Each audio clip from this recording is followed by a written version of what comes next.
Evening, welcome to a special Wednesday night edition of Last Bell Boxing. You've not got your dates wrong, don't check your calendars. It is Wednesday night if you're watching this live. Tonight we're joined by Ander. Good evening, Ander. How are you, pal? You right? All right. Voice is a bit croaky, but I'll try and pull through. Akan, thanks for joining, fellow. How are you? Good evening. Good evening. Yeah. Jolly good. So, I'm going to rest my voice a little bit. So, this is Last Bell Boxing, proudly sponsored by LW Liftings and SC Travel. And with no further ado, I'll hand it over to Ander. I'd just like to find out when Marge Simpson joined the Last Bell Boxing team. Well, there's a story behind it, Andy, but I ain't telling it live on camera, so that's for another day. Well, all I will say is you're a dirty stopper. I've got no sympathy for you. Let's get on with the show. Right. Darren, how are you, pal? Hi, mate. You all right? You just missed the introduction, so we'll give you one right now. No worries. Darren, obviously, for everyone watching, Darren and Hakan are regulars on the show now. It's great to have you on, lads. You bring great opinions. Hi, Hakan. You all right, mate? Thank you. Right, all the pleasantries are done. Fantastic. Let's crack on. So, first topic, guys, as you can see on screen, we're going to review last week's boxing. There's only one place to start, and that's the Sky Show,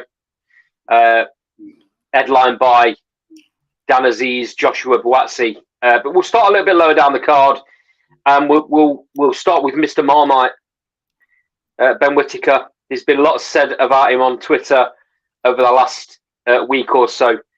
I'm going to be interested to get your guys' opinions, because once again, he did his usual showboating stuff.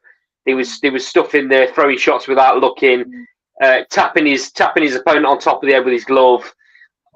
Kind of crazy stuff. Darren, I know you're a big fan, so I'll come to you first, mate. Yeah. I'm a little bit off and off with this, because I can appreciate the skill level. To be able to pull off some of the stuff he does, you've got to be an outstanding boxer. But I do. Part of me thinks it's disrespectful, mate.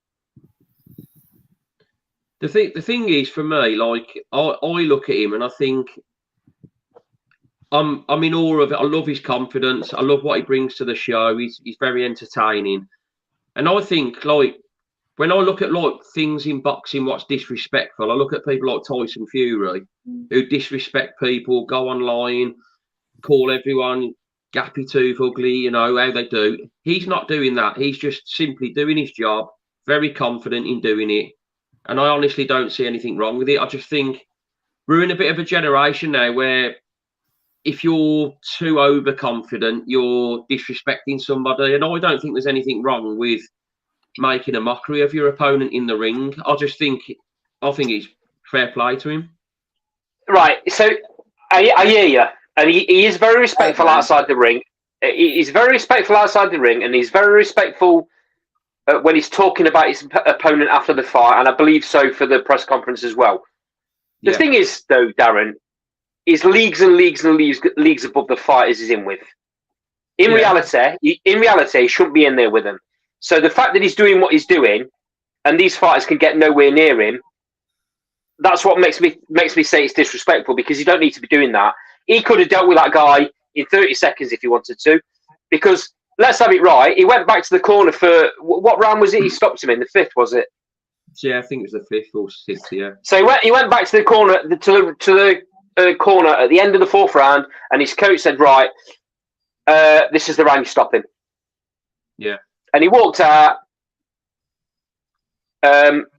He smartened up his act, and he dealt with him as soon as he wanted to. So it just shows he could have done that in the first round. Now, fair enough. It's entertaining. I get it. If he's doing that at world level against world level fighters, then I'll hold my hands up and I'll go amazing. Well done. Well, do I tell you what I'd look at as well? You know that guy that he beat the weekend? That guy went the distance with Dan Aziz. So So mate, shall I tell you what I'd do next, though? I'd actually, no one would probably agree with this, but I'd actually put him in with Dan Aziz next. I would step him up that quickly. I would put Ben Whittaker in with Dan Aziz next. Ben Whittaker's he's very capable of that level right now, mate. Yeah, and I think I mean I've watched some of his amateur videos. He does it there. He's just, you know, I really rate him as a talent. I do agree when he steps up, he won't get away with certain things, and there's a chance he will get caught because he does leave himself open. I agree to certain shots, but I just think, like, you know, it's playing mind games with his opponent in the ring, which is also part of the game. And you know, the guy gets frustrated, he gets reckless or whatever, even at a higher level. I don't think there's anything wrong with it. I like it, but I agree, it's Marmite. I agree. Carl, I've got a feeling you've got a different opinion. Well, I'm a bit sleep deprived, but I just think he's a knobhead. So, don't sit on the fence, mate, will you? Well, I've been waiting because he's gone past 5 minutes, so I'm all right from YouTube rules. He's a knobhead. You talk about Tyson Fury calling you Usyk, but he's earned the right to do that, Daz. He's earned the right to do it, right? And I just think there's a line, and when he's tapping people on the head in the ring, you know, it was nowhere near him in terms of levels. I get what he's doing. He's selling a brand. I get all that, but I still think there's a line. There's a line that he crosses. I think he'll get sparked. I don't think he's as good as you lot are making him out to be. I think he'll get found out when he steps up in the levels.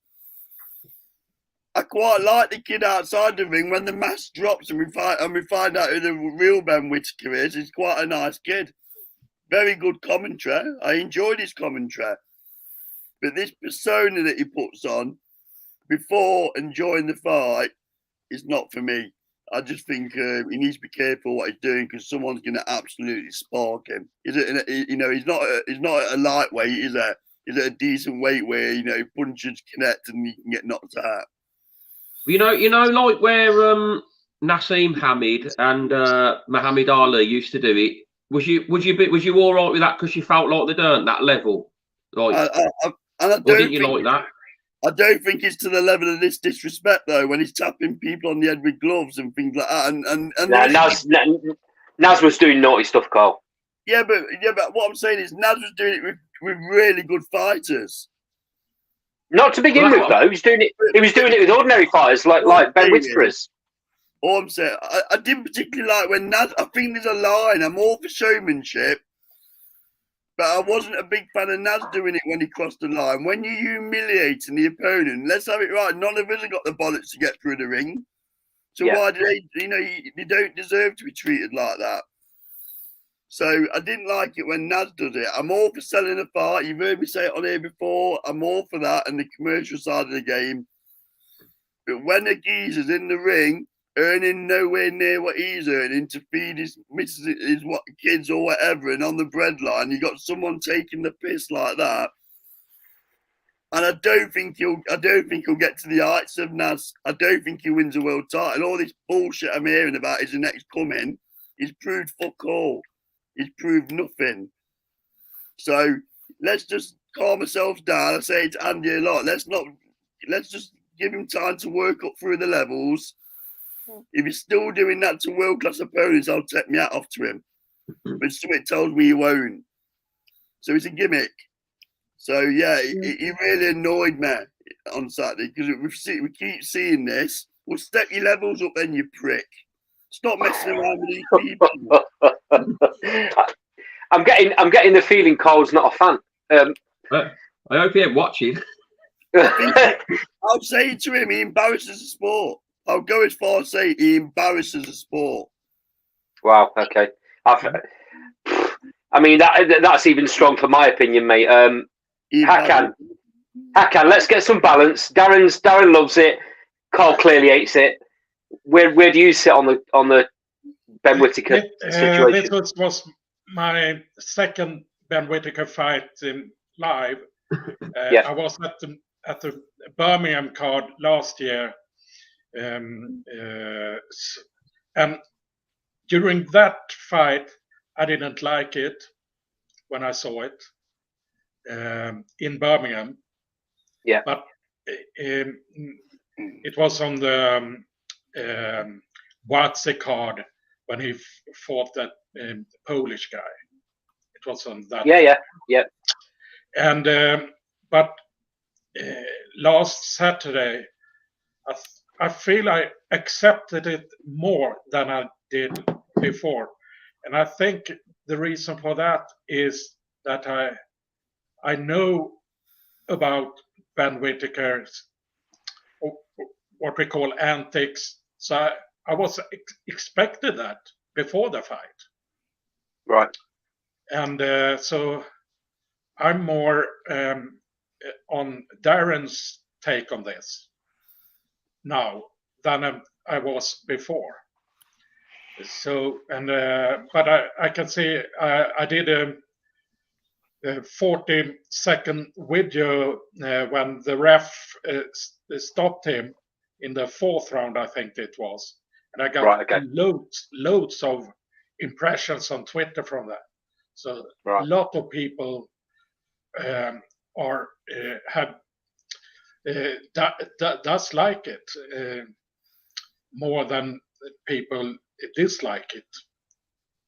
Well, let's have it right. There's nobody else in world boxing doing what he's doing, so it's a breath of fresh air to some extent.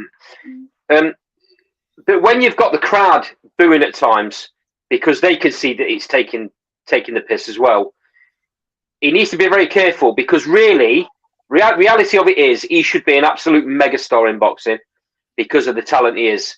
I disagree with Carl completely. He'll be a world champion, and he'll be a world champion very, very quickly. He's that good. I think so. He beats Dan Aziz right now because Dan Aziz is made for him. He's a come forward fighter. Ben Whittaker will just play the angles. He's got a very heavy hand as well. Does he stop Dan Aziz? Probably not, because he's hard as nails. But if that fight was made tomorrow, I'd pick Ben Whittaker. He ain't world level, Dan Aziz. I think no, I'm not saying he's world level, Carl. But I'm saying if he fights Dan Aziz next in the stable, and I think they should have Ben Whittaker headline maybe next in Birmingham to have him as a headliner in Birmingham. Yeah, I think they could do that next, like something like that, because he's got more eyes on the sport now following him. Whereas I do think they could, as long as that, they're not going to sell an arena out against some nobody again. But Ben Whittaker versus Dan Aziz would sell very well now as a main event. Yes, I believe. And it's that type of fight for a headliner. I mean when I'm talking headlining in Birmingham. Yeah. You have to pay Dan Aziz a lot of money to jump in with Whittaker. Because what's in it for him? But where does he go next, though? I don't know, but it won't be Whittaker, will it? It's an high risk, low reward, unless they pay him a decent whack. Yeah. But yeah, would they be able to right now to go in with Whittaker? Like I mean, it depends how much they believe in Whittaker. I mean, at the end of the day, Jack Gladman. Good evening, Jack. In the sidebar, he said earlier on, blame Boxer for the matchmaking. He's dead right. There's no way Ben Whittaker should be within the level of fighters that he's currently in with. It's a mockery.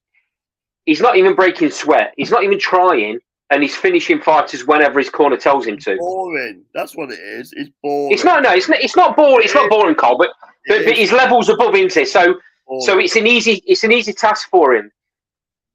Maybe that's why he's doing what he's doing, because it's so easy, and he knows he's in no danger.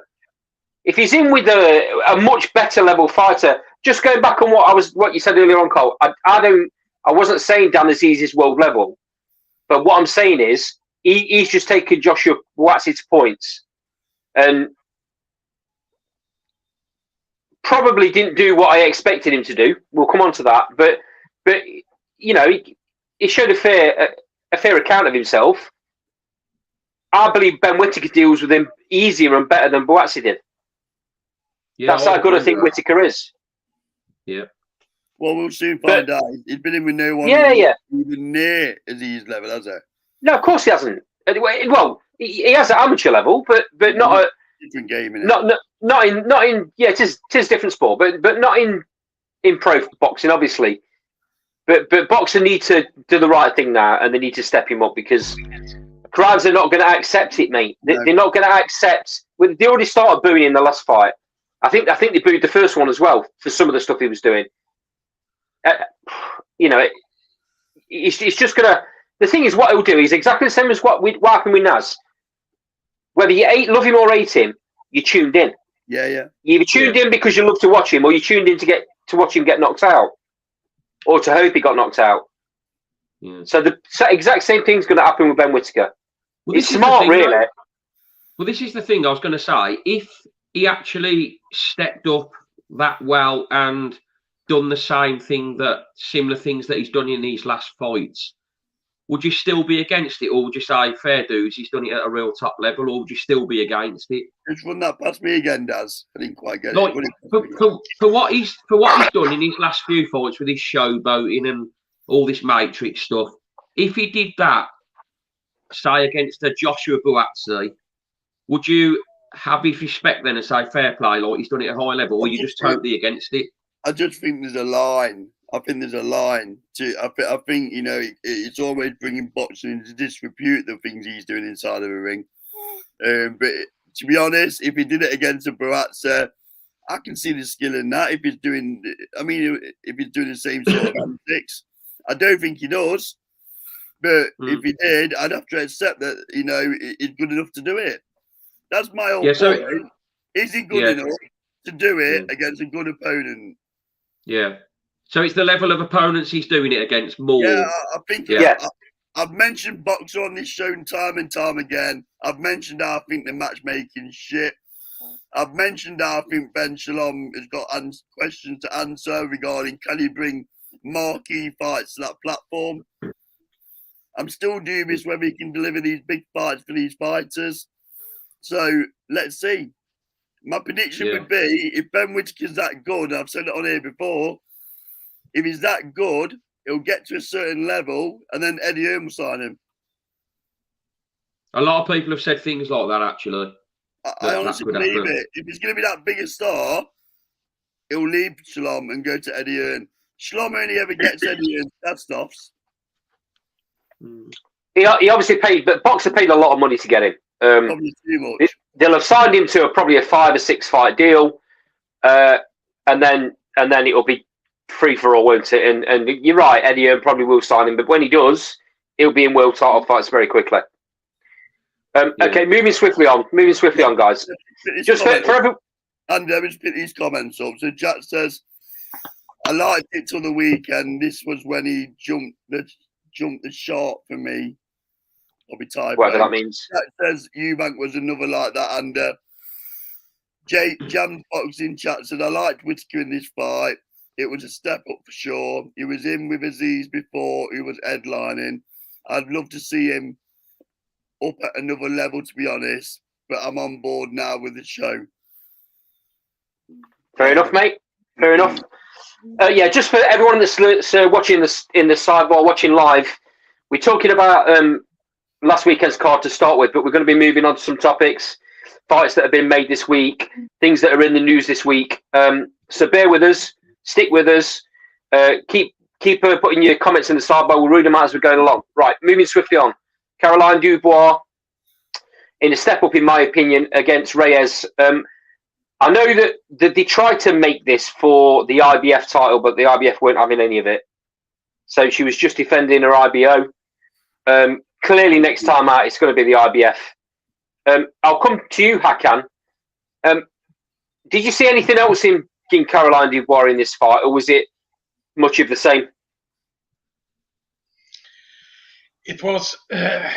It felt much of the same before, but even it looks a little bit step up. But she won every round, and but she wasn't close to knock her out, in my opinion. Mm-hmm. So I thought it was pretty boring in 10-rounder, to be honest. Reyes is very tough though, and she showed her minerals in there. Daz, Darren, obviously it's likely to be the IBF next. That being a vacant belt. Who do you see this she's going to be facing in that fight? I'm trying to think of the options we've got now. What was the options we got for? It's Beatrice Ferreira on the Ferreira, weren't it? IBF ranking. Yeah, Ferreira. Is it? Yeah. We'll probably. I would expect to see that obviously next. I was just going to comment about the fight. I sort of echo what Hakan said a little bit. I thought it was a decent performance. I thought Raya was very tough. Hung about well. I actually thought it was a bit of a. Maybe she ought to start doing some cartwheels and some backflips in the ring, and maybe people might be entertained then. Well, I was going to say I actually thought it was a bit of a flat performance, really. I probably was expecting her to stop her late-ish rather than the points, but I just thought if she was a bit flat, in all honesty. But I think she'll go on to obviously bigger and better things. I agree. It smacked to me of a fighter that thinks the matchmaking should be better than it is. She couldn't get. Yeah, she was coasting, Cole. She was coasting. It was an easy night's work, and boxers need to start paying attention. Otherwise, they're going to start losing fighters like this if they don't match them better. Theme here, isn't there? Isn't there a common theme? Yeah. Regarding matchmaking. So just a couple of. Well, I mean, she's mandatory. She's mandatory. She's lined up for the IBF title, so that's a massive fight. She's likely to be fighting the next in line, who Atkins already mentioned. So let's see what happens. I'm of the opinion of Jam's boxing in the sidebar that believes she'll step up. They say that it was much too comfortable for her in this fight, and she cruised to a points win. Oh, she's that good. She reminds me of Bivol, where the everyone's slated him for the Richards fight, where he just done enough, and I think it's a bit like that, where she does just enough to beat the opponent.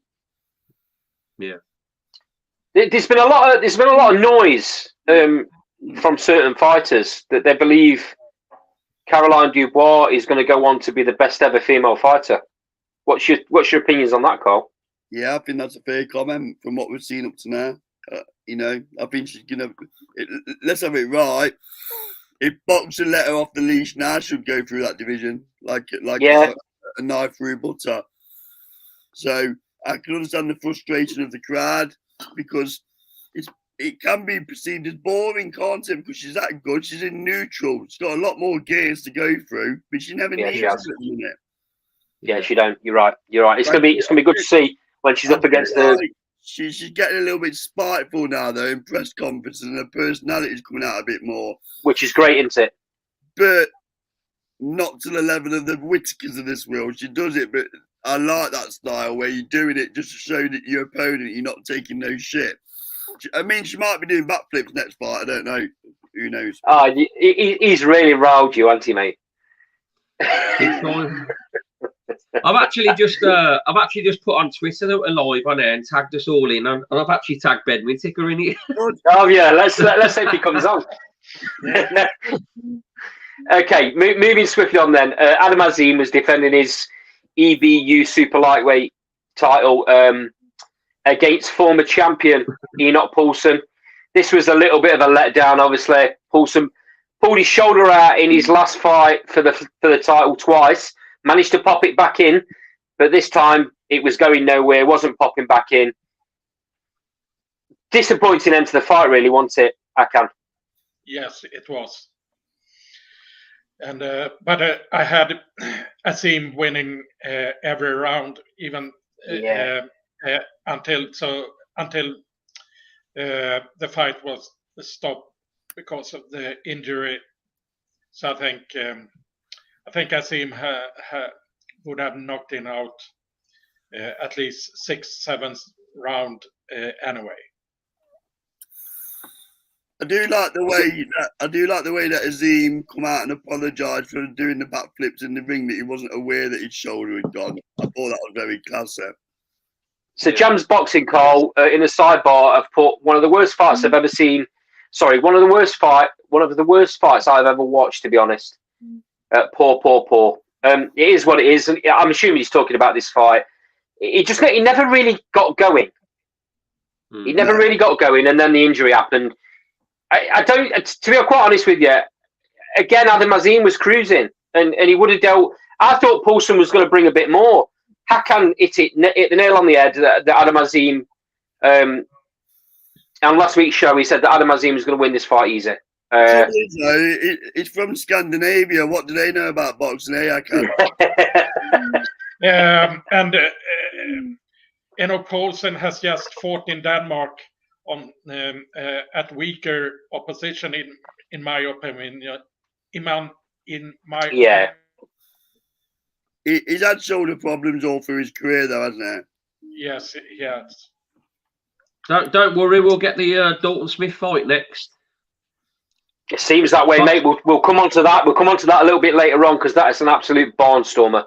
Right, top of the bill then. Last weekend, Dan Aziz, Joshua Buatsi. We all gave our comments last week. I'm a little bit disappointed that we didn't see Dan Aziz go for it a little bit more. He's a pressure fighter, but he fought most of this fight on the back foot, and I don't really understand it.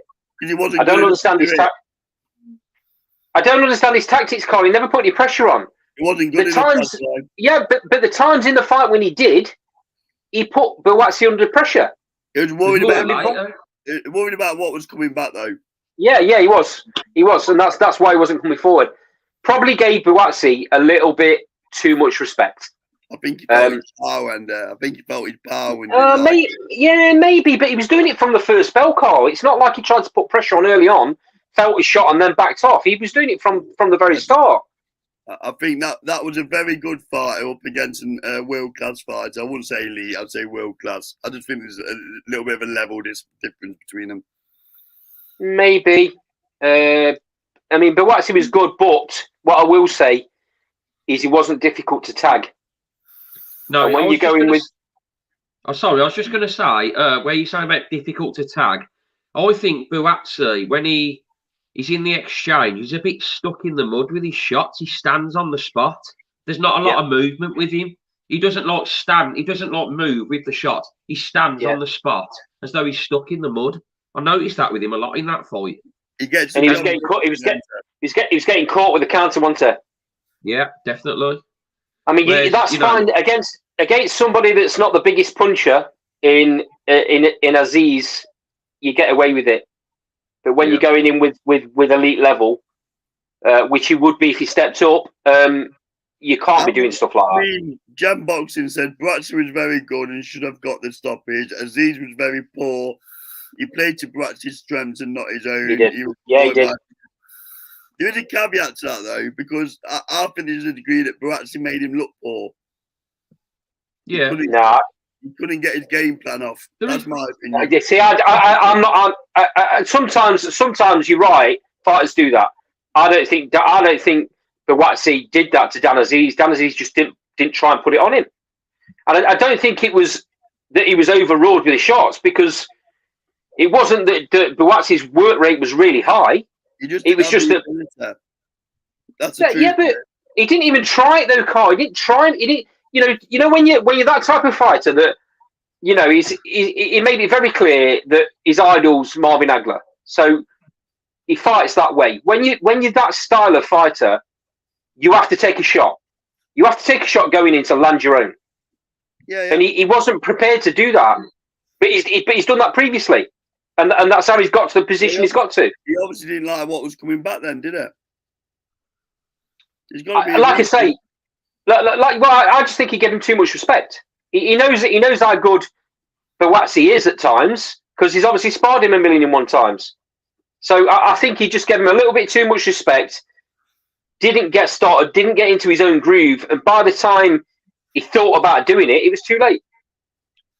Well, every Joshua Buatsi fight that I've seen, obviously that he's won, I've never really watched him and thought he's an extraordinary fighter. He just seems to get the win. Like, it was a good performance, and it could be a point of, like, he made Buatsi couldn't get into his rhythm because of.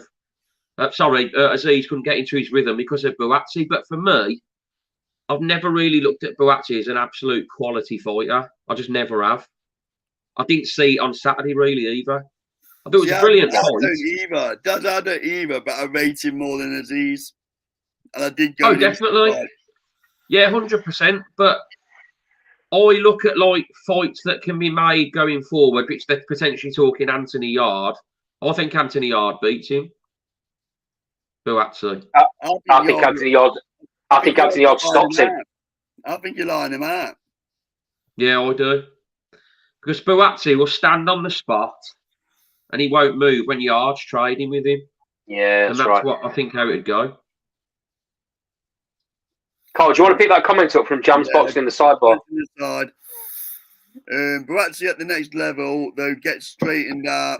We're not talking Bibble, better behave, etc. Another level, he will be cleaned up, in my opinion. He goes on to say, I found Buatsi terribly boring until the Aziz fight, to be honest. But his skill set is evident. He can do well at British level, world level, he's done for, in my opinion. I mean, he's basically echoing what we've said, isn't he? It seems quite obvious to everybody around that Buatsi isn't the fighter people thought he was going to be originally.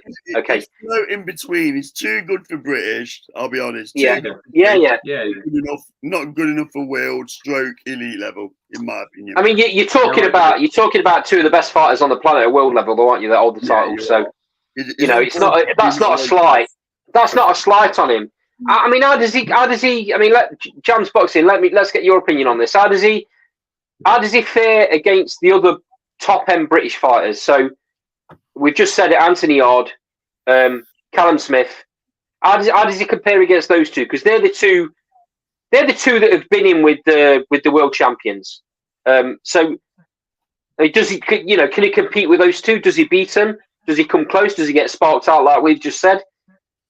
Interesting. Let's get your opinion on that. While he's typing away, lads, let's move on swiftly. I'm thinking about time. We've got loads to talk about on the show tonight.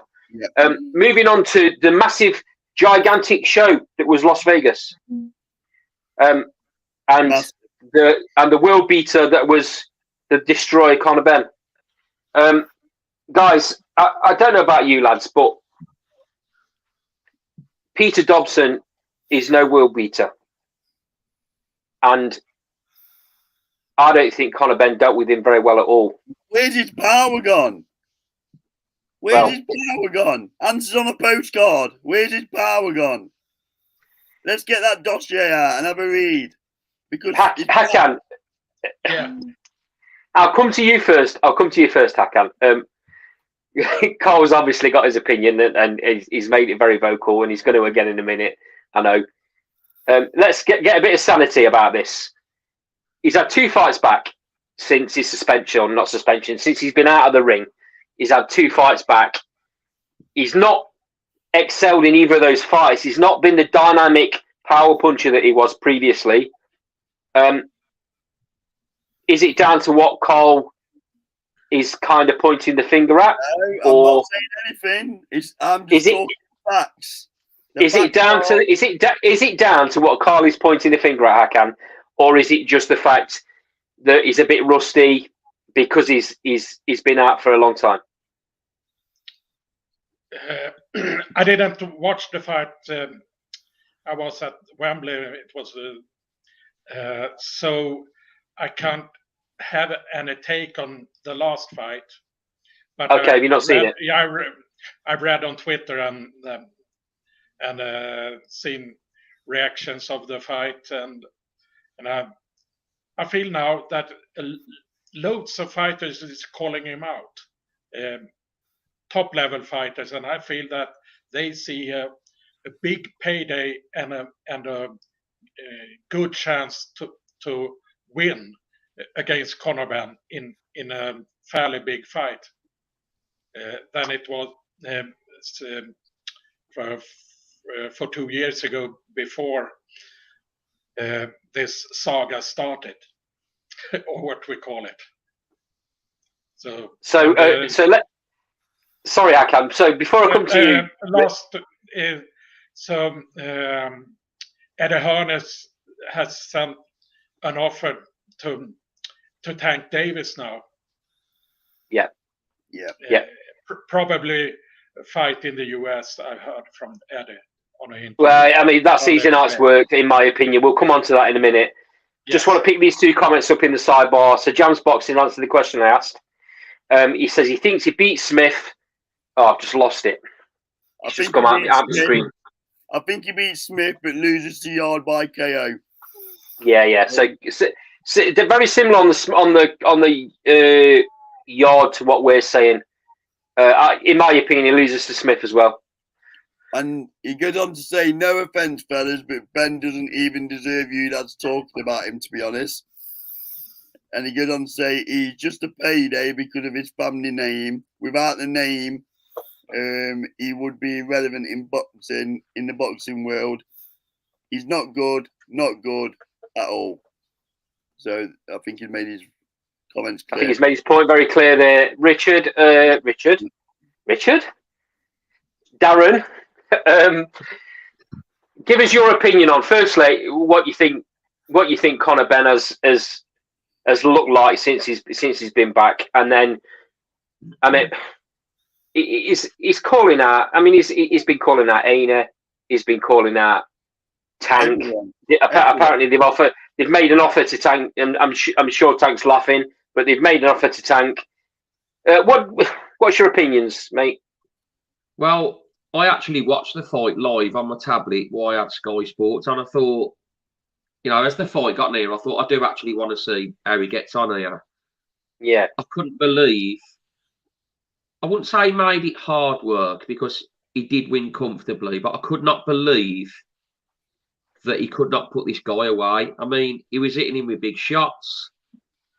And to be fair, he got caught himself a few times.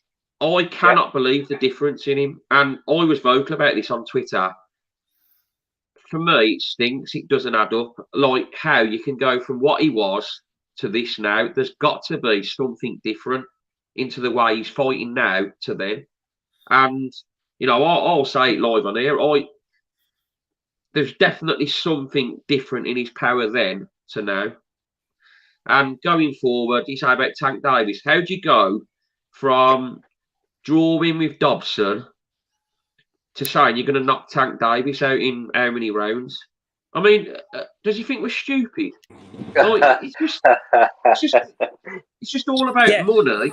I mean, I'm actually thinking, are they actually trying to cash him out early? Because they're actually thinking he ain't going to be what we think he is going to be, like what we thought he was going to be. Do you know what, mate? I actually saw a tweet from a very reputable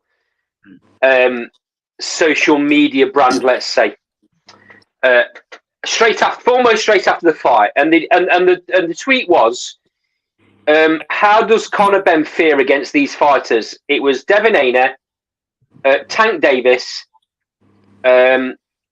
Josh Kelly, who was the other one, Michael Mickinson, and Errol Spence.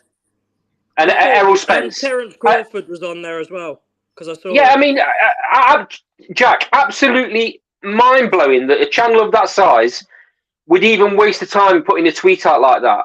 I mean, if that's not arse licking, I don't know what is. But what an absolute joke of a tweet. What an absolute waste of time putting something like that out. Also, can I ask why they're picking a load of 140-pounders and whatever the hell weight Tank's fighting at now? Because I actually can't even get my head around that. But even, I mean, I still think if the fight's at 147, they beat him. By the way, but I'm just saying, are we literally just saying weight classes don't exist anymore? Because that annoys me as well.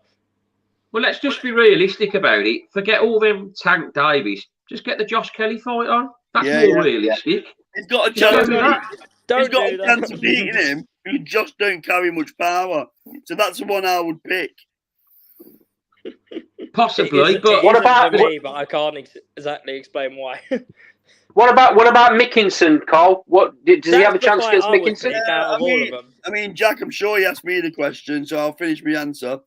What I'll say is, Oh, he's on one tonight. I'm not sure I'd go for McKinson because there's not a lot in it from a commercial perspective for McKinson.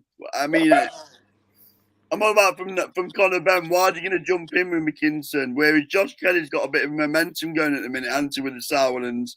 He can, I think that does numbers in the Northeast as well. I'm sure Jack would confirm Yeah, that. would do. It would do. I'll be honest. Yeah, so I think Josh Kelly's a good shout, Darren. I think that's a good shout because he's not a banger, is there? So if they did that in the summer at the Stadium of Light, if he got cleared, they could actually do the stadium out of that. I mean, they're not going to, Jack. There's no way they're taking it. There's no way they're taking it to Josh Kelly's backyard. I think they would, Under. They wouldn't have a choice. Josh Kelly's the WBO mandatory. They're not gonna. They wouldn't get him to go to London. I think they would anyway because I'm not convinced Conor Benn does numbers. So I think they would. Where Josh Kelly's got one hell of a following. Put a few Northeast on the undercard. That's assuming Conor Benn's going to move up to super welter, though, isn't it? Well, I think Conor Benn will go anywhere weight-wise to get a big payday. That's where I think he is at the minute. I'm honestly starting to think, are they thinking about cashing him out early? I am beginning to, with all the big names they're going for. It makes me wonder. I doubt it, but they could do. Also, I don't think he's going to be what they think. Why was he calling Amir Khan out the other day? That doesn't make any sense to me. They're calling out a guy who's retired and banned for 4 years. And the Kell Brook fight still floating around as well. So guys, just comment in the side. Sorry, just quickly. The way his punch power is lacking lately, I don't think he'd rock Amir Khan's glass chin either. Comments in the sidebar, guys, before I come back to, and I will come to you, Carl, for your opinion. Comments in the sidebar, Jams Boxing. He says he's seen that post that I was talking about and he thinks that he loses to all 5. He's also gone on to say he thinks Harlem Eubank, never mind Chris Eubank Jr., would do Conor Benn, to be honest. I mean, that's actually a really interesting fight because they're both exciting, come forward punching fighters. I'd like to see that. Yeah, it's a good fight. Harlem's coming up weight, so if anything, that favours Eubank. Got no profile. That favours Ben. Sorry, that favours Ben. But Harlem's got a lot more movement, a lot more skill. It's a very, very interesting fight. No profile, so it won't happen. He's got no profile. But he's got the Eubank profile. He's got the Eubank profile in that. Hold on a minute, let me finish. He's got a Eubank profile in that senior is now backing him. Yeah, that's the profile. That's all he needs. Yeah, that's all he needs. It won't happen. So probably won't, but it should do. But it won't, will it? No, it won't. So, I agree with you. Benn, I think Conor Benn, in terms of power, I mean, I feel for. I know I go in on him, but it must. If he is innocent in all this, it must be awful to have that. I mean, he spent a lot of money trying to prove himself, so I have got that seed of doubt where I think maybe you are innocent, or why not just take your medicine and take the 2-year ban. Yeah, but so what is the explanation about he can't stop anyone now? I'm not a scientist, Dad. I'm not a scientist. It's just weird though, isn't it? It is strange. Like, what's happened? What's different? No, the stuff that I've looked into this a bit more now. So the stuff that was in his system is in a lot of American food, and he'd just been in America on a training camp. Yeah, I'm bored of all this, Jack. I'm bored of all the scenarios because let's be honest. No, but I mean, because there was trace elements of it in Terence Crawford. It's boring. We've been having it for 2 years now. Don't tell me. Yeah, but my argument would be, why do we not call Crawford a drugs cheat? Well, because there was trace elements in it for him for the Burns fight of the same stuff. We can't answer that. You'd have to ask the boxing authorities that one, wouldn't you? But all I'm saying is, from no, I don't. By the way, under no circumstances am I calling Terence Crawford a drugs cheat because I don't believe he is. I think he's just a superhuman. But I just think, in terms of coming back to Conor Benn, we can't validate Crawford. I feel for the kid because he spent a lot of money trying to prove himself, and whoever advised him from a PR perspective in them early days, absolute nightmare job. But he needs to get in front of the board and let's just get some resolution. Because let's be honest, his career is in a mess, isn't it? Yeah, An absolute mess. Right, lads. I want to move on because I'm conscious of time. We've still got lots and lots to talk about. Carl, next topic, please. I'll leave it up to you which one you pick. Okay. But if you pick the wrong one, he'll kill you. So this weekend, Hamza Shiraz, Liam Williamson, Liam Williams. Oh, Andy, what have you done there with that title? I know, terrible. That's what happens when you try and type on your phone. So obviously, apologies, Liam. Carl, Liam. I'm just going to lay into Andy a bit. Liam Williamson's a right back for Peterborough, so you might. I don't know how that's going to happen. Apologies, my typo. I mean, I would apologise. Liam Williams, because he's getting beat up if he's fighting. Liam Williams, Hamza Shiraz. Very quickly, lads. I'm not going through the card because I don't think the card's very good. We'll just pick this fight because, like I said, we've got lots to talk about. So, I mean, Hamza Shiraz is the guy in form. Liam Williams, a lot of people, and I probably agree, is on a bit of a slide. I mean, this fight, in my opinion, is designed to make Hamza Shiraz look really, really good. Yeah. Because looking at comments on social media earlier on today, they're lining up Hamza Shiraz to fight Amo Williams next. Good fight. Which is a hell of a fight. That's a great fight. So Hakan, I'll come to you first, mate. Pick me a winner. Tell me how the fight goes. Hamza Shiraz to win stoppage round 7, round 8, I think. You only have one, man. Come on. So I watched Hamza Shiraz last fights when he has won an early KO. The USIC card and the card before I was there in London and saw his fight when he won a second round KO. So I think with Liam Williams now, I think he could manage a couple of more rounds, but a fairly early KO, maybe round 7, round 8. So before I come to you, Jack, I'll come to you next. I'll have a little think, mate. Jams boxing in the sidebar. Last chance saloon for Williams. If he loses his fight, he's got nowhere to go, and he thinks that Shiraz does him KO round 6. So, Jack, take it away. I really like Liam Williams, and I really respect him as a fighter, but I think Hamza's going to win. And honestly, I think Liam's chin's a bit suspect now. I'm going Hamza round 4.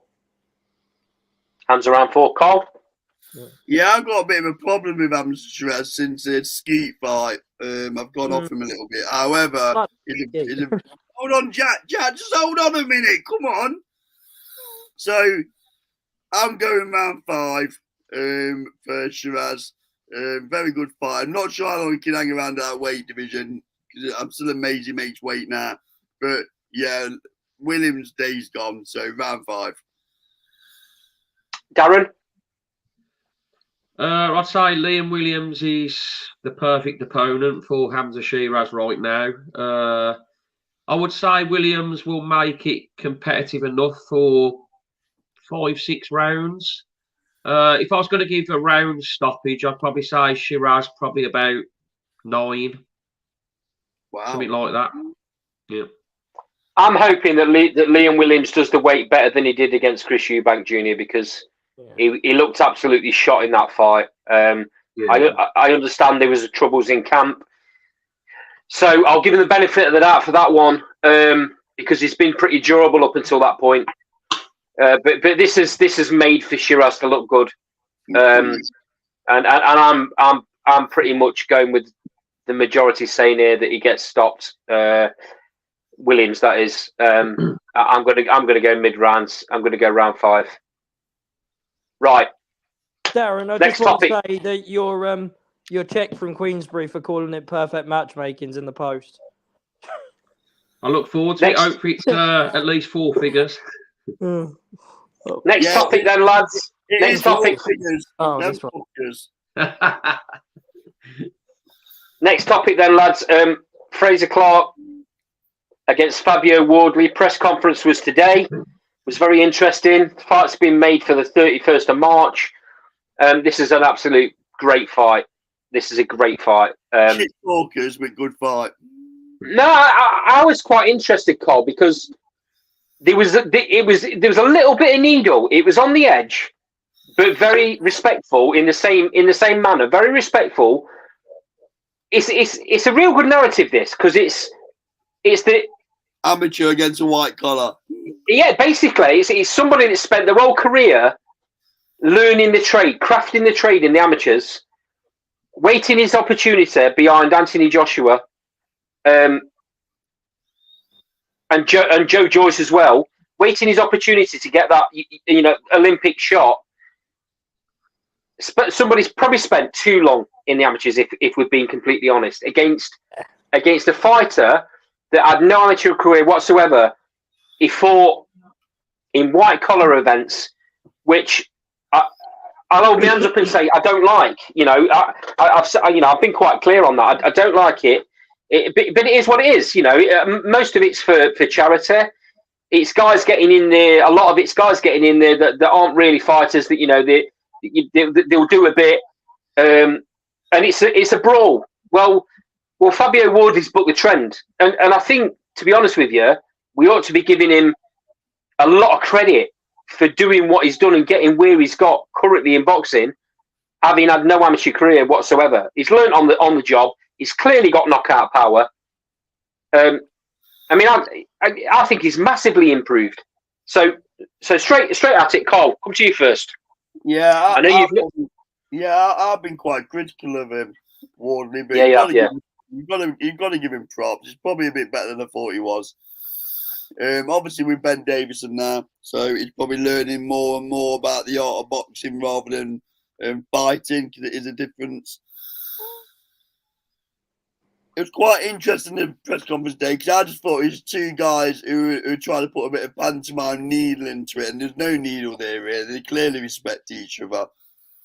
So I thought Clark looked a bit nervous though, out of the two of them, if I'm honest. So I'm gonna go for Wardley to beat him. I know Jam's Boxing thinks that Fabio's gonna win within 6. I think it goes a bit longer than that. But I can see Wardley breaking Clark's heart, because I just think maybe about around 8. But one bit of caveat to that: Ben Davison's got to get Wardley out of the habit of taking a shot before he wakes up. Yeah, because he won't go up many more levels if he keeps that trait. It's an awful trait over that. It is in the heavyweight division, because if you come up against somebody that can land a clean shot, you might not get the opportunity to throw your own punches. Right, yeah. I mean, Darren, I'll come to you next, mate. Do you give Clark any sort of chance in this fight? Because if you look at, you can cancel the amateur pedigree a little bit here, and you can cancel the white collar stuff out as well. It's all about what they've done as pros. And currently, Fabio Wardley is way ahead on what's happened and the fighters he's been in with and what he's done against them fighters currently in the pro ranks. I actually like Wardley a lot. I like the dynamicness about his fighting. I like the fact that he's not scared to take a shot. I know he shouldn't be doing. He's not scared to take one, but he's just got dynamite in his hand. I mean, but Fraser Clark, he might old man, and this is going to sound ridiculous because he's only had 8 fights as a pro. He might old man Wardley in this fight. He might drag him late, and Wardley's not been there. He might drag him to a point where Wardley's got nothing left. Can you make an argument for that? Yeah, I do agree with a little bit what you're saying. For me, this fight will go one or two ways. I think Wardley stops him or Clark wins on points. But the one thing that I don't understand, where Carl has already said about boxers matchmaking, why have they took Fabio Wardley now? Why did they feel they needed to have Marius Vac and Dave Allen for Fraser Clark to warm up for a Fabio Wardley? What Crazy, the hell is that all about? Like, they don't, neither of them replicate Fabio Wardley or even come close. There's something's been said, hasn't it, between the two parties? Something's been said there. Because of what happened before with the purse bids and that. Definitely. I'd probably agree with you, but like, they've made themselves look a bit. I mean, I'm glad the fight's on, but they've made themselves look a bit daft, really. That's the two preparation fights for Fabio Wardley. But I do agree about Fabio can like leave his chin in the air a little bit. But I would probably expect Fabio Wardley to stop him, say 7-9. But I do agree with you. I wouldn't completely rule out Fraser Clark old manning him and getting a points decision. I think it's a real good competitive fight. I'm looking forward to it. Yeah, I am as well, because I agree. I don't know how this fight's going to go. I'm not even going to give an opinion of who I think wins, because either of them could, and in completely different ways. By the way, if in my opinion, if Wardley wins, it's within 4 or 5 rounds. Because I think that's where his dynamic power is. Fraser Clark, though, he might box Wardley's head off. He might do the old, like I just said, old man him. He might do that for 8, 9, 10 rounds. Put a bit of weight on him, because he knows what he's doing. He's, with all that amateur experience, he's seen it all. Yeah. He's done it all. It might be a really boring fight, and Fraser Clark might just take him to points and win by making things really, really difficult. And Wardley, even though he's 17 fights in a pro career, you look at that and you think, well, that's, he's got a lot of experience. Not really, because he's dealing with people quickly. Yeah, I'll be honest. I feel like Clark is super confident as well. I feel like he's coming across really confident he's going to win this fight, but it's easier to do that than before you get in the ring, isn't it? So we'll see. Yeah. Jack, what's your thoughts? So I kind of understand what the Boxer have done with the Dave Allen fight from a matchmaking perspective. I kind of understand. The Marius Wack one, I assume, is just to get him round. I couldn't really tell you 100% because I haven't asked them. But I kind of understand what they were doing with the Dave Allen fight, because this is someone who's been in 2 championship Commonwealth title fights, and they wanted to put him in with someone, because if he couldn't beat Dave Allen, there was no point putting him in with Wardley. So I think I kind of understood that one. I think that was actually good matchmaking from Boxer. Right. But I rag on them when it's bad matchmaking. I've got to praise them when it was actually quite good matchmaking. And also, I think the reason that fight happens now and it didn't happen then is because the money on it has probably doubled. Because the interest's there now. In terms of the actual fight, I actually think Wardley's going to stop him inside 8 rounds. Right, okay. Not been overly impressed with Fraser Clark as a pro, and I actually liked him as an amateur. But I think was it you or Carl that said he'd stayed amateur too long? Yeah, me. Yeah, and I agree with you. And I think Joyce did the same thing. I think Josh was about the only one who got out at the right time. I mean, Dillian White did as well, I suppose, but he didn't actually ever go internationally. The problem for Fraser Clark was he had to play second fiddle to 2 really, really good fighters in the amateurs, and he was waiting his turn. That's why he stayed there too long, Jack. He was waiting his turn. Although Joshua had to wait his turn because Price was in the way.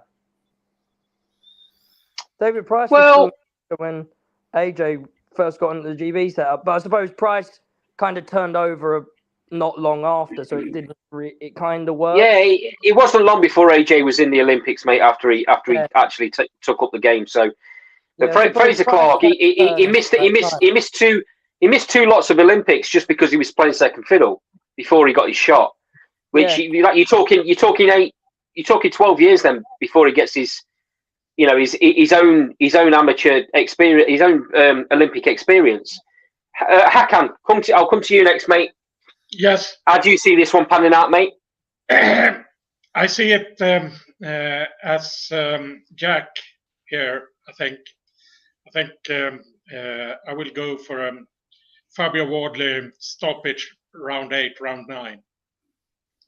I haven't been that impressed with Fraser Clark in the last few fights, so I think Wardley wins on stoppage. I'm just going to put comment up this side. Sorry, I can. I'm more, and not more, but I'm very curious about the undercard for this fight. I would have thought that Boxer could have announced any fight at the presser for the undercard. Congo and Marco will be on it. Chris Congo versus Florian Marco will be on it. Good fight. Yeah, I have, Possible. but I haven't seen an official for that. No, nothing yet. No, Go on, Carl. But I think Congo Marco will be on, and what happens to the Tyler Denny EBU fight that hasn't been announced, that has been talking over a month about? Yeah.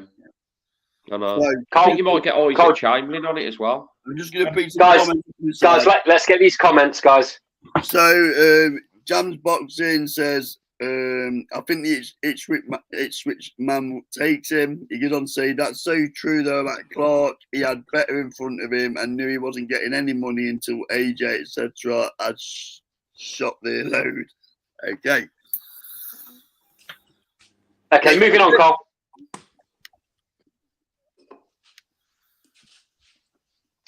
Right, this one's really interesting for me. Let's rattle through this now. Just let's have your prediction. Yeah, we've got 3 more. We've got 3 more topics to go, lads. Let's get through them quick. So, just a little bit. Something that interested me on this. They made a massive deal. They made a massive deal by announcing Fraser Clark and Fabio Wardley in the ring, and then you got poor Chris Smith and Richard Riakporhe stood outside the ring, not getting any real publicity. Oh, and by the way, these two are fighting as well. Yeah, I think world champion. I know. I don't. It makes no sense. Makes no sense. Obviously, we've got history here, guys. Richard Riakporhe beat Chris Smith earlier on in their careers. I'm going to come to you first, Carl. Who do you think out of the 2 fighters has improved the most in that time period? Riakporhe, every day of the week. Really? Even though Bill and Smith beat better fighters on that journey. Riakporhe. I think Chris Smith looked like he shit himself when they both stood at ringside. I think he's generally intimidated by Richard Riakporhe. You think that loss plays heavy on him, do you? I just think he'll shrivel up in the fight. I think Riakporhe's a better fighter, and they better hope it's not at Crystal Palace because it's taught that it's going to Crystal Palace. Right. So, because one thing that Billy Smith does need is that home crowd behind him. So, yeah, I'd go with Riakporhe just levels above Chris Billy Smith. I've said it before. He'll never win a world title in any other weight division. Chris Billy Smith. I just don't rate him. So I think this is an easy night. I'll go far say it's an easy night's work for Riakporhe. Right. I think you're being very harsh there, Chris. But if he's nothing else, he's very, very durable and he's quite heavy-handed. I mean, if you look at everyone goes on about Richard Riakporhe's knockout power. He's had 17 fights and 13 KOs. Yeah, Chris Smith's had 19 fights and 13 KOs. There's not a lot of difference there, mate. In that boxing. But I will say, and I've said it for years on this channel, that I think Richard Riakporhe is the best cruiserweight in Britain. He proved it by beating them all, and he's just going to have to prove it again. So, Jack, break it down. I'm just relieved this has finally got announced because I knew they were negotiating it for ages. Honestly, I think Riakporhe will beat him, but I do think Carl's a little bit harsh. I don't think Chris Smith's terrible. Like, I don't think he locked into a world title. because as boring as a Coley is, he can actually fight. Yeah. So I think that's a little bit harsh, but I do. That said, I do think Riakporhe will either get a late stoppage or he'll win it on points. I do think he'll beat him. Yeah. But, I think this is set up to give him a world title. That's basically why they've done this. Hakan? I will go from Riakporhe to win the WBO, even if it will be in Bournemouth. I rate Riakporhe very high. But wait and see where it will be. But if it will be in London or in Bournemouth, but I think Riakporhe will win it as a away fighter in Bournemouth too, if it will be there. Darren, Richard Riakporhe, he's had a bit of a strange career. In 2019, he beat 3 really good fighters in Thomas MacArthur, Chris Billam-Smith, who he's going to be fighting again, and Jack Massey. 3 fighters in 1 year, and then he disappeared 2 years. Yep. And he's come back, and he's not really hit the ground running like we kind of expected he probably would do. A bit stop-start since he's come back. Do you think that affects what happens in this fight? Possibly. Well, I was going to say, when you look at fighters judged on their last fight, I mean, for me, Chris Billam-Smith's last fight against Masternak, I thought he was shocking. Masternak is getting on in his career now. How much has he got left? But I thought he exposed Chris Billam-Smith a little bit. Riakporhe hasn't been obviously fighting at that level as of late, so we don't know what Riakporhe is going to bring to the fight. But I can only judge from what I've seen of Chris Billam-Smith against Masternak. I thought he was very, very poor. And I thought he was flat. So I would probably pick Riakporhe to stop him in this fight. And I agree with Hakan. I don't think it probably matters where it is either. I think he can. I think he will stop Chris Billam-Smith. Right. I think he will do it. Yeah. Okay, Cole. We're rattling through them now. Next one.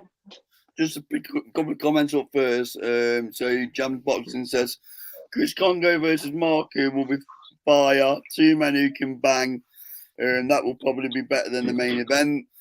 You get on to say Riakporhe KO for me within 6 rounds. I love the gentleman, Chris Billam-Smith, but I see Richard demolishing him. You go and say he loves Jack Massey. Would love that rematch. Jack is back and could have a right go. Yeah, I agree with him on that. Yeah, we'll do. Last topic of the night, lads. 2 more topics left, lads. What's your... Oh, yeah, sorry, yeah. Oh, my God, I didn't read that, Andy. What are you doing putting that one on there? So there's actually 3 more. There's 3 more, Cole. Yeah, there's 3 more, but we'll get... One of them's a right joke, though, but anyway. I know it is, but it needs talking about. Does it? Anyway, yeah, of course it does. Of course it does. I know what you're talking about because I saw this earlier. So let's get through these really, really quickly, guys. The EBU, as everyone will have seen on social media today, have ordered purse bids for Dalton Smith against Adam Azim. Quickly, then, lads. We'll talk about this when the fight happens, but quickly, Darren. Let's. I nearly called you Richard again. You must look like a Richard, Darren. Well, he's a dick. I was waiting for someone to say that. Darren. Quick prediction. If the fight prediction, if it happens, quick prediction. Oh my Dalton God! Smith Come points. On, Dalton Smith points. Dalton Smith points at this stage. Jack. Yeah, Jack. It won't happen, but at the moment. But if it was to happen, Dalton Smith points. Why don't it happen, Jack? There's no way that, because if Dalton wins, he's at world level. If he wins his next fight, he's at world level anyway. and he's not going to come back down just for that fight. And I also, don't think we'll see it. Boxer themselves are more likely to. Everyone says Boxer will pull out. I don't think they'll have to. I think Dalton Smith will pull out because I think he'll be at world level. It's interesting though because Eddie Hearn tweeted, "Love this fight" earlier on. Yeah, Okay. I saw that. It might I'd go. be surprised if Boxer are the ones that pull out. Put it that way. Well, But if Boxer pull out, then Dalton's decision, isn't it? If Not Boxer Eddie. pull out, then Adam Azim gets stripped. Yeah, that's what I mean. That's what I'm saying. I don't think it will be Boxer that pull out. I think I always thought it would be Dalton that pulls out, and not because he's ducking him, by the way. Just because I think if he wins the next fight, he's at world level anyway. Yeah, he is. Eddie Yeah. Hearn wants. And there's no gain for him. Well, there is. There's a European title on the line. Sorry. There is gain for him. There's a European title on the line. Yeah, no one cares. Yeah, about but that, he's not gonna defend Well, it ever. So what's the point? Well, but it doesn't matter. He's won a European title then, hasn't he? It's only one more fight before he goes to world level. I think this fight's going to be bigger further down the line, though, isn't it? Build the narrative. Build it, and Yeah, but the problem is that Cole, they can't build it because the EBU have ordered it. Well, I don't think Adam Azim will be bothered or Dalton Smith about the EBU. It's now or never though, isn't it, for this belt? Who cares? Eddie Hearn wants to fight for Dalton Smith. Yeah, he does. Yeah. Yeah, I just want to point He out had an the interview EBU once on ordered. YouTube from Matchroom Boxing earlier today that he wants the fight even though he wins against against Cepeda. He would take the European title 100%. He said Eddie Hearn in the interview. I heard the same. Let's point out though that the EBU have previously ordered Joe Joyce, Ajit Kabayel, and that never happened. Kabayel just gave the belt up. Well, that's what I'm saying, Jack. So if But the only way it doesn't happen because Eddie Hearn said he wants to fight. Dalton Smith won't turn it down because he's going to believe at this stage in Adam Azim's career he beats him easily. Oh, he probably does beat him. The only way this fight doesn't happen is if Adam Azim don't want the fight and he drops the belt. Which he could do. Let's get this straight, right? Azim is never going to be the one that doesn't want the fight. It will be his team probably. He would probably fight anyone, and I'd imagine Dalton's the same. Maybe so, but you know the point I was making. Yeah, no, I know. Right, guys. I knew the point you were making. I'm just making sure that people are aware that it's not necessarily the fighters that turn it down. It's got to make sense, right, Jack? Financial sense. Financial sense, and for example, if Dalton was to beat Cepeda and be ranked number 2 or something by the WBA, he's not going to give up an eliminator for the world title for it because it'd be pointless. Yeah, but that fight isn't likely to happen straight away, though, Jack, is it? This fight could happen in between. If you hold the issue would be if you hold the European title, it might cause issues for a world title because I think it's the WBO. You can't fight for it if you're the European champion. You can't. Yeah, but the likelihood is, Jack, he's going to win it. The likelihood is, if Dalton Smith wins the fight, he relinquishes the belt straight away to move to world level anyway. True. I mean, there is that possibility. He might just do it just to fight Azim. I don't know. I don't. He might do it because Eddie Hearn will tell him he needs to do it, and here's the cash. There's the cash that says you're going to do it. It depends on the numbers. If he gets paid. It's all about the numbers. Do they make sense or not? But this fight, I tell you what, this fight is all going to depend on what platform it lands on. Yes. Whether the fight gets made or not. Somebody else said this earlier. Yeah, I kind of agree with you on that. By the way, I do think Dalton Smith wins this at the moment. Yeah. Okay, guys. 2 more topics to go, Carl. This one's a bit tongue-in-cheek, I believe, if that's the next one you're going to put up. Oh. So, there's obviously... Are we going? There's obviously... there's obviously... You can blame me for this one. But there's a reason I'm putting this up. So, obviously, apparently Carl Froch is not allowed an opinion. He's an ex-boxer. He's now got his own little YouTube channel, and he makes these videos, and he gives predictions, and he gives fight analysis, and he gives post-fight reaction.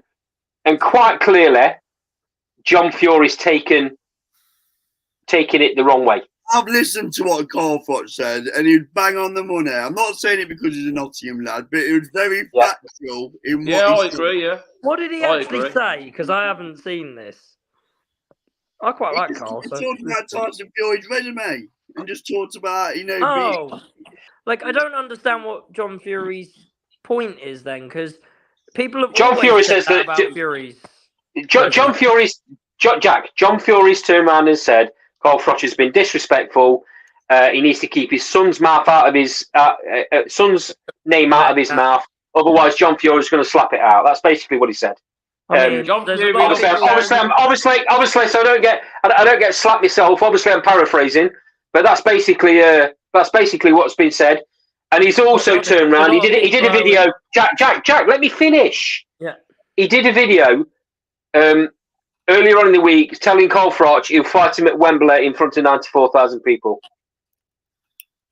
Eh? So obviously, Carl Froch has now come back on that and gone. He's pretty much laughed at it and gone. I've got no problem fighting you, but if I fight you, it's for charity. Fair play.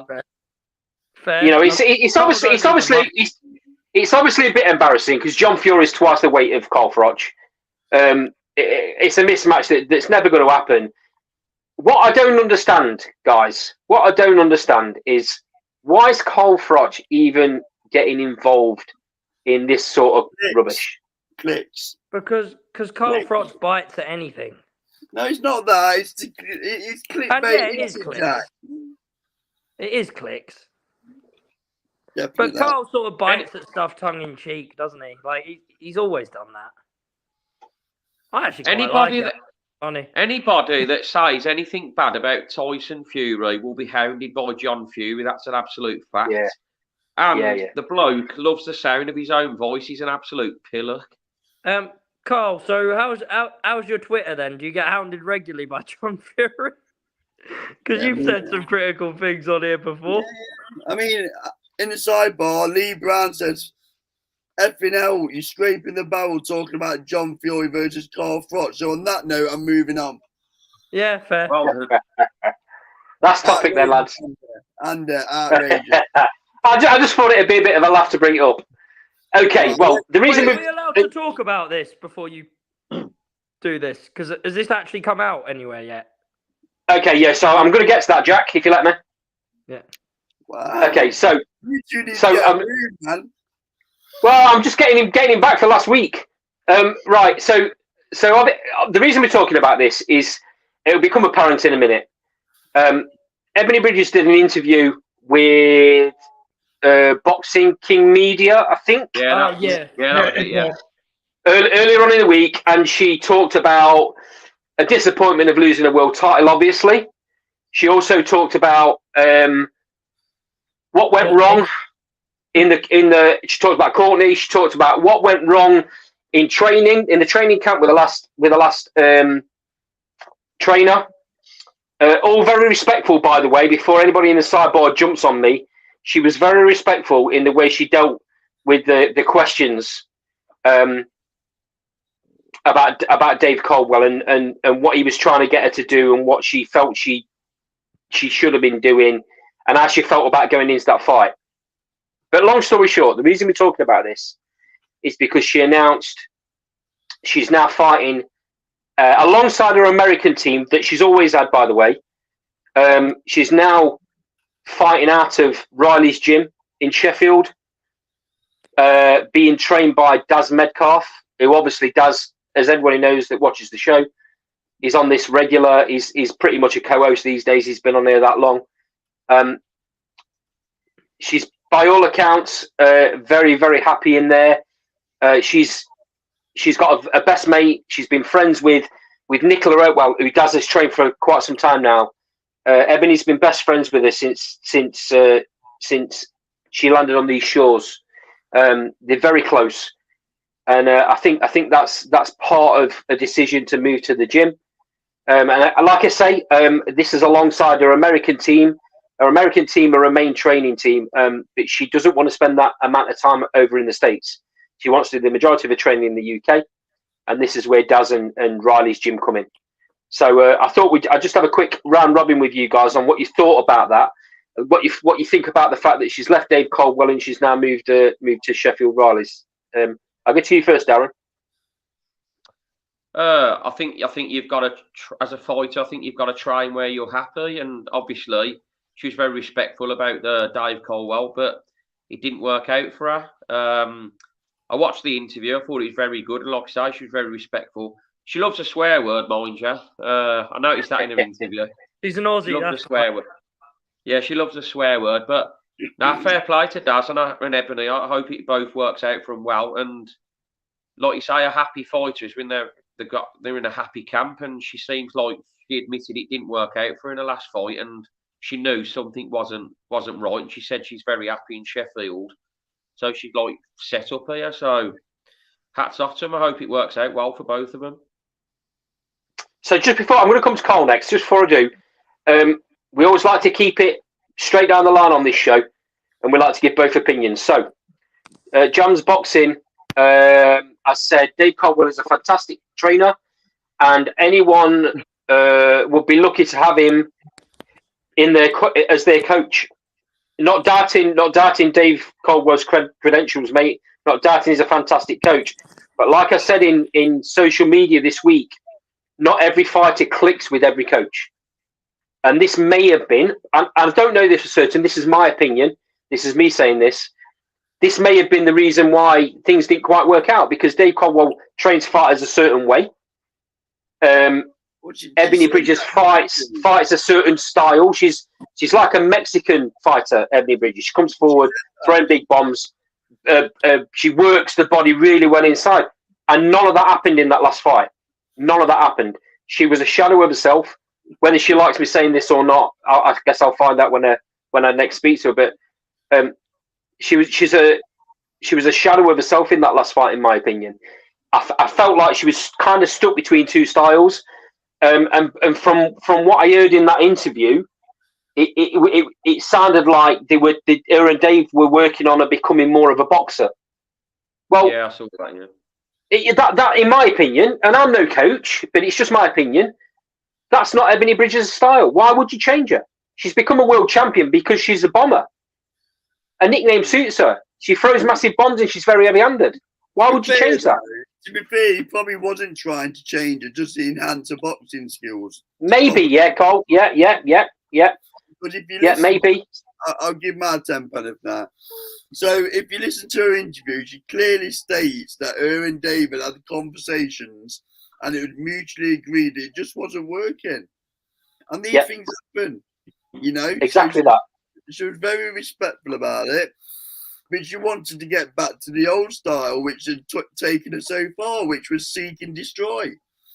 So there's nothing to read into this, is there really? People might want to make more of it than it actually is. It's just a fighter she would have done a due diligence before going to Dave Caldwell. She would have known what Dave Caldwell's training style is, but it's just pure and simple hasn't worked. Yeah. So, you shake hands, no ill feeling, and she's gone to Riley's gym because she likes the family atmosphere in the gym, I think she quotes. And she's smiling and enjoying, you know. I mean, Dad's got the quote wrong, but so here goes for part 2. An happy fighter is a dangerous fighter. So, you know, I don't know what Darren's version of that quote was, but he got it wrong. But she's very happy in herself.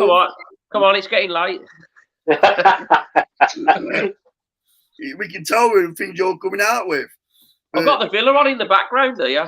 Oh, no wonder you're getting things wrong then. What's the score, by the way? Losing 2-0. Yeah. Some things don't change them. So, yeah, in summary, good luck to her. You know, good luck to Daz. Well deserved, because Darren's been working with Nicola. I hope his profile grows on the back of this relationship. And Darren's very amenable in terms of working with other coaches. Shows how big a person he is to accept that situation. So, no, good luck to them all. Hakan, I'll come to you. Let's get your little 10 pence worth of this little topic. I agree with Darren's stance on this, and I think I'm happy for Daz and and Ebony, if they could be great for Ebony with Das as a coach now, a trainer. So good luck to Das and Ebony and the American team for her continuing career. Well said, I can. Well said. Yeah, well said, I can. Jack, last comment for you then, mate, before we call it a night on the show. So I know that you've met Ebony quite a few times, haven't you? I know you know her quite. I've only quite met well. her a couple of times. We've talked a lot on social media, but I've only met her actually a couple of times. But when we the Ebony that was in that last fight wasn't the Ebony that I'd watch, because I watched her a bit probably more than most people early on. And do you know what? It wasn't the same Ebony in the ring that night that we've seen in previous fights. And I think you'd all agree with me on that. She looked flat to me. And I think she was overthinking. I think the Caldwell thing where they're changing maybe he wasn't trying to change her, but maybe she was having to overthink about her boxing instead of just the Mexican come forward, let's do it. And she always cites bit like the Chavez and Duran's stuff where you walk forward, and she loved all that. Well, I think Daz is going to try and bring that back out of her, because I think that's actually the style that Daz favours in coaching. Not that he can't coach other ways, but I think that's the style that he favours coaching. Because even if you watch it with Nick, even to a certain extent, she can walk forward at times and do that sort of thing. And I think that could be a really good mix. And I actually think having the American training team there, just for the experience of having, because some of them have been in big nights, that's going to be a good blend for me. So I really think this could work out, and she could end up winning another world title under Daz. That's a prediction, by the way, and you can play that back. Yeah. I've been thinking the same thing, to be quite honest, mate. Yeah. Yeah, I mean, everyone that watches this fight, that don't agree with us, they're all going to say we're being biased because Daz comes on the show or whatever. Do you know what I mean? I just thought it was a topic. People can. I thought it was a topic. I thought it was a topic worth bringing up because of Daz, because of the fact that Daz comes on the show. People that sometimes watch this back might not know that Daz is. I know we bring it up every now and again, but we don't talk about it that much about him being a trainer at that level. So I think it's great. I think it's great for Daz. I think it's great for Ebony because she's surrounded by people that are going to ground her. They're going to ground her. They're going to keep her up there. She's with her best mate, and I think it's also really, really good for Riley's gym as a whole. Let's hope. And shout out to Rob Riley as well, because he's pivotal into. Oh, he's a really nice guy. Absolutely, mate. Absolutely. And just to let you guys know, I'm actually going to a show, Riley's amateur show tomorrow night. They're great bunch of lads. They're a fantastic gym. They're very welcoming. Me and Carl have been up there a few times. They're very welcoming.